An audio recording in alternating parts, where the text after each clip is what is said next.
Bienvenue Mathieu Richel. Merci, bonjour. C'est un plaisir de vous accueillir. Alors vous êtes professeur d'Ancien Testament à la faculté libre de théologie évangélique à Vaux-sur-Seine. Vous êtes également chargé de cours à l'école pratique des hautes études. Votre spécialité, les inscriptions anciennes. Oui, c'est une méchante spécialité, effectivement.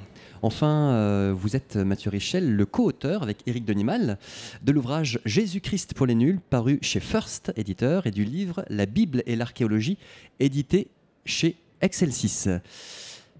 En fait, je suis très heureux de retrouver Mathieu parce qu'effectivement, nous avons travaillé pendant toute une année sur ce livre Jésus-Christ pour les nuls.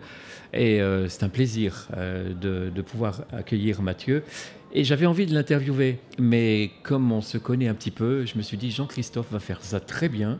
Et donc voilà, donc Jean-Christophe... C'est moins risqué pour moi. Nous connaissons l'humour d'Éric Denimal. Oui, bon bah voilà.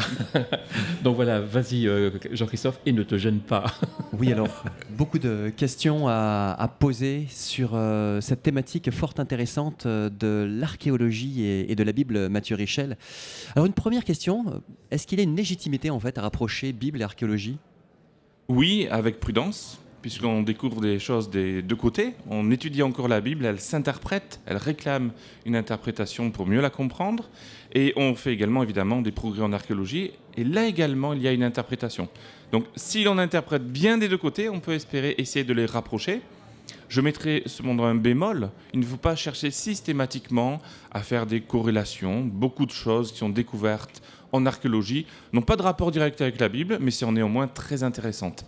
Alors, quelles sont les limites de l'archéologie en soi ?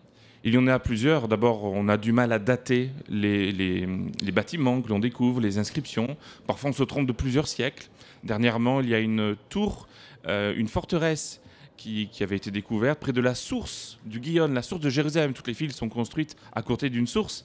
Eh bien, il semble qu'il faille la dater d'à peu près un millénaire plus tard. En tout cas, c'est ce qui ressort de certaines dates au carbone 14, publiées en août dernier. Donc vous imaginez un peu le choc, plusieurs siècles de décalage.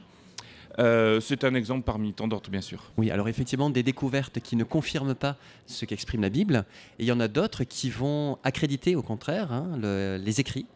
Oui, alors il y a des choses qui collent, des confirmations qu'on attendait ou qu'on n'attendait pas. Par exemple, l'existence du roi David a été confirmée par une inscription qui, de surcroît, montre qu'il avait fondé une dynastie. On a, il n'y a pas très longtemps, retrouvé un sceau, l'impression d'un sceau sur de l'argile, qui montre que le roi Ézéchias a bel et bien existé, à peu près à la période qu'on attendait.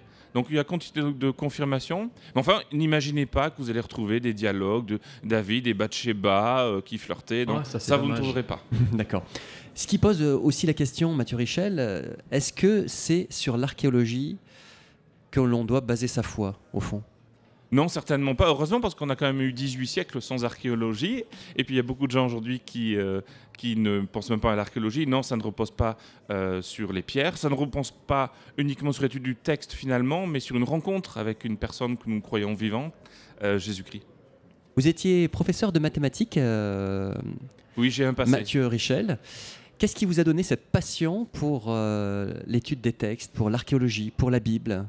Ça m'a toujours fasciné, c'est quelque chose qui m'a toujours intéressé depuis ma tendre jeunesse. Et puis quand j'ai commencé à étudier les mathématiques, c'était en région parisienne. Et j'ai découvert une école de langue et civilisation de l'Orient ancien à l'Institut catholique, tenez-vous bien, à Paris. Et j'y ai fait un master et ça m'a fasciné, toutes ces langues anciennes. Vous savez, l'idée d'étudier des petits signes, de déchiffrer. Après tout, c'est pas si loin que ça de ce qu'on fait en mathématiques, où on déchiffre également des signes un peu kabbalistiques. Alors c'est vrai on peut attendre le commentaire sur le livre des nombres, du coup. Voilà. Question qui concerne en fait ces langues, l'hébreu, une langue sémitique, une autre pensée que notre pensée grecque, on va dire occidentale, si je peux le dire en ces termes. Est-ce que ça vous semble intéressant de connaître quelques notions d'hébreu et de grec lorsqu'on veut approfondir sa connaissance de la Bible ? Parce qu'il y a des fois des assonances, enfin il y a des allitérations, il y a des jeux de mots, il y a des subtilités qu'on perçoit peut-être pas forcément. Oui, c'est juste. Alors, ce n'est pas nécessaire pour comprendre la Bible, mais évidemment, si vous pouvez, et beaucoup de croyants le font dans des églises ou dans des enseignements d'hébreu, ou alors ils s'inscrivent dans une faculté, comme la mienne par exemple, vous pouvez le faire par correspondance. Vous pouvez commencer à apprendre l'hébreu, le grec, et bien sûr, ça vous donne accès à des choses, au texte lui-même, à ses sonorités, aux jeux de mots, à des nuances que vous n'avez pas toujours en traduction. Alors si vous ne pouvez pas le faire, vous pouvez toujours comparer plusieurs traductions. Et ça donne une idée de l'éventail des hésitations des traducteurs, de la richesse des nuances qu'on n'arrive pas toujours à rendre exactement avec un seul mot en français. Mais effectivement, apprendre l'hébreu, le grec, l'hébreu bien sûr en premier, puisque c'est ce que j'étudie le plus, c'est ce que je vous conseille, c'est magnifique. Et c'est un petit peu loin de notre façon de formuler les choses. C'est donc plus concise, qui a sa propre poésie. Donc ça nous dépayse quand on l'étudie. Dernière question, Mathieu Richel, puisque le temps passe vite. Les découvertes à Qumran, les manuscrits de la mer Morte, est-ce que ça a été une avancée pour accréditer, pour authentifier les textes, pour même nourrir la foi aussi?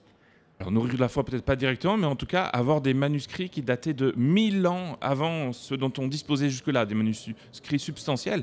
Je parle des manuscrits de la Bible, mais ça nous a également ouvert une porte sur le judaïsme de l'époque de Jésus, même un petit peu avant.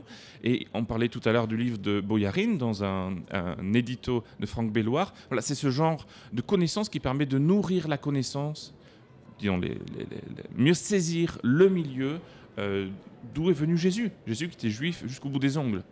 Merci Mathieu Richel. Je rappelle Merci. votre ouvrage « La Bible et l'archéologie » paru chez Excelsis. Voilà, merci à vous.